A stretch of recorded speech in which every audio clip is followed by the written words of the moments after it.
as much as I believe in God, I truly do, I have never found that arguments for God's existence are nearly as effective or as important as arguments for God's necessity. Mm-hmm. And that's the point that I want to make here, and we're all making here. No God, chaos.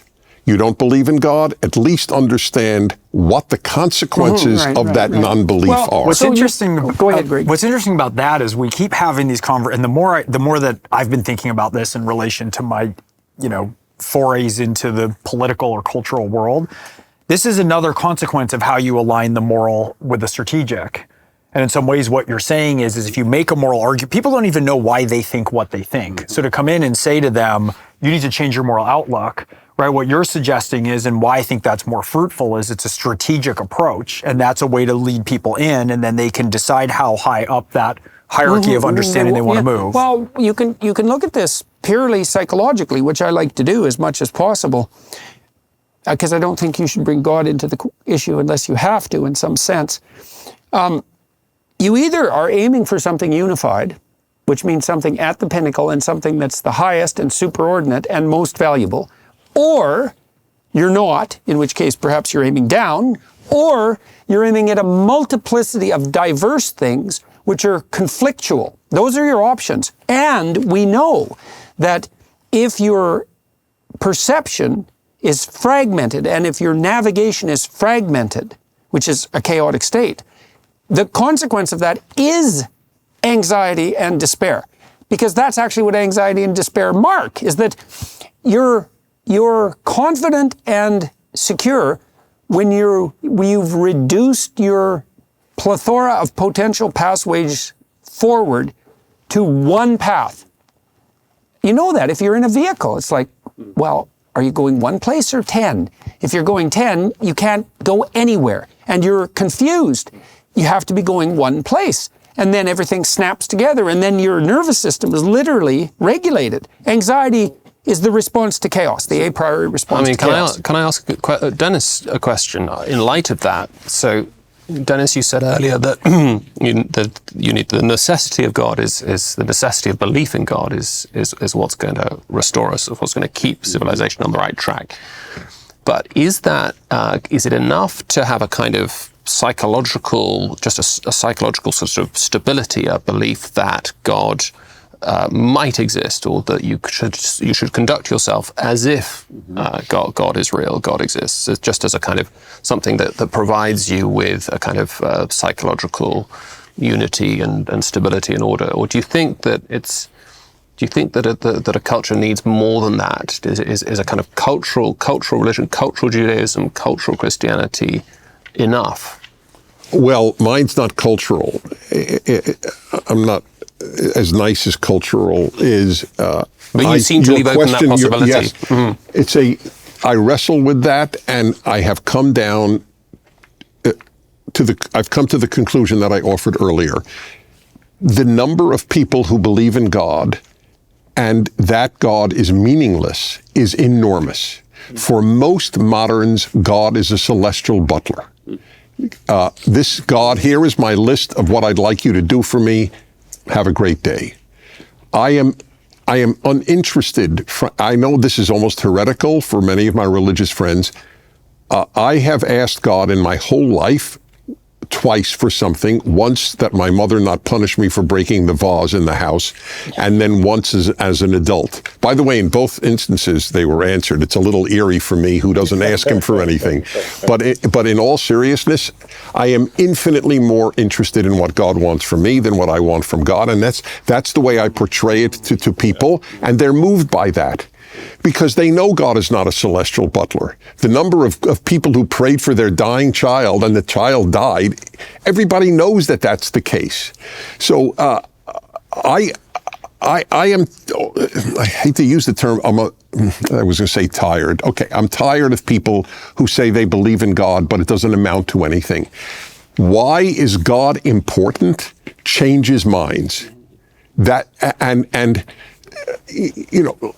The founders of America, which I think is the greatest country ever founded, and it may fall over were at a crisis point. They knew the importance. They were not all doctrinaire Christians. They were all, by the way, cultural Christians, clearly. But they were all very God-centered.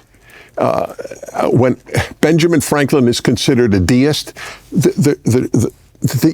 if deist means Aristotle's unmoved mover, none of the founders were deists. They believed in a God who acted in history. Jefferson, this is almost unknown to Americans. Jefferson and Franklin designed a great seal of the United States. You'll find this fascinating. You know what it is?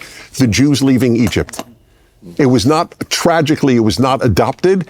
Two of the least Orthodox Christians, small o, wanted a biblical depiction to depict America. The Hebrews left Egypt, we left Europe.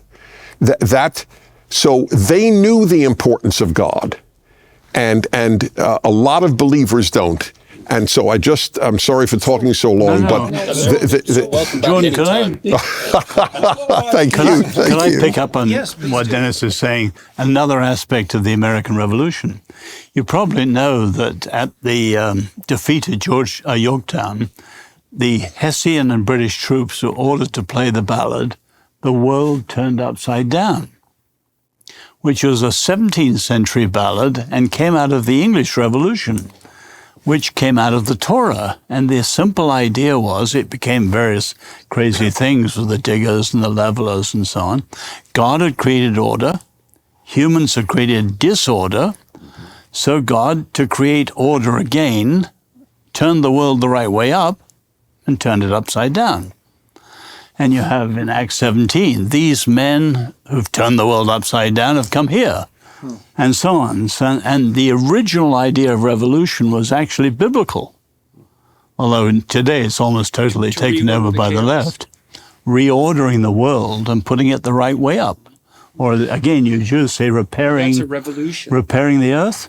yes, repairing the world under the rule of God. Yeah. So we could say that you could ask the question not so much what do you have with God, you could reverse it in the Nietzschean sense.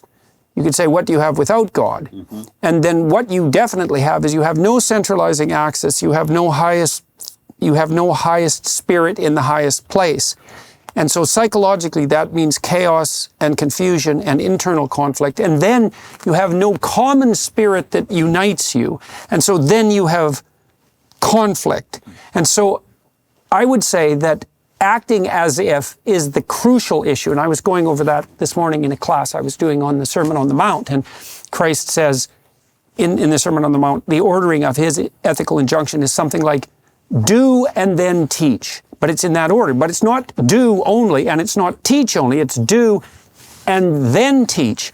And so you could say you have this internal mimicry of the Father, the Holy Spirit, let's say, the revolutionary spirit in the proper sense, and then you can communicate descriptions of that spirit, and that's the religious enterprise. And we confuse that, I would say, in some sense, with descriptions of external reality. They're not the same thing. The religious enterprise is the description of the animating spirit, and the proper animating spirit, and that's why even in the Exodus story, God is presented as the spirit that calls the hero to lead his people out of slavery. It's not a description of the world. It isn't that the idea that there's wisdom in the world isn't there, but that's not the superordinate idea.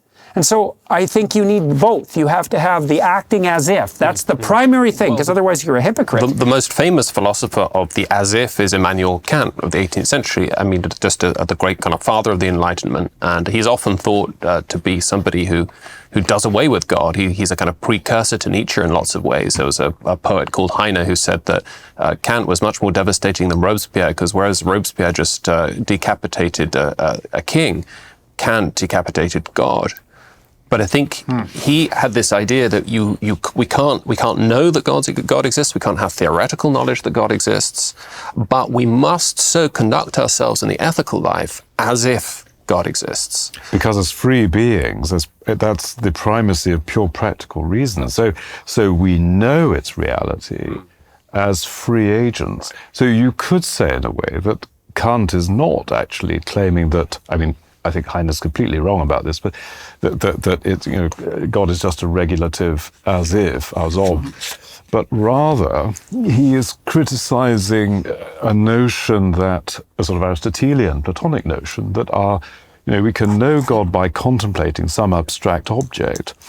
And he's saying, no, we have contact. We have contact with noumenal reality. Right. We have contact with the divine as free agents. So when we obey the categorical imperative, which he thinks is intrinsically linked to the idea of God, that's the kind of knowledge. We saw that echoed with Moses. I mean, Moses walks by the burning bush, but as we all noted, he does turn to notice. And so I would say we do have access to experience of God if we pay enough attention. And we pay enough attention to the things that, in some sense, transcend our current parochial conceptualizations. So, I mean, I think you're quite Kantian in, I think, your approach, Jordan, in the sense that you attend to the structures of subjectivity and the structures of that are uncovered by psychoanalysis and psychology. But you're also, I think, more, and this is a development, I think. I've not really heard you talk like this until quite recently. This notion of transcendence, not kind of divine transcendence, but somehow that the world beyond, the world as it's given, morality as well, pierces through that kind of your kind of psychological wrapping. I think that's a development in your thought.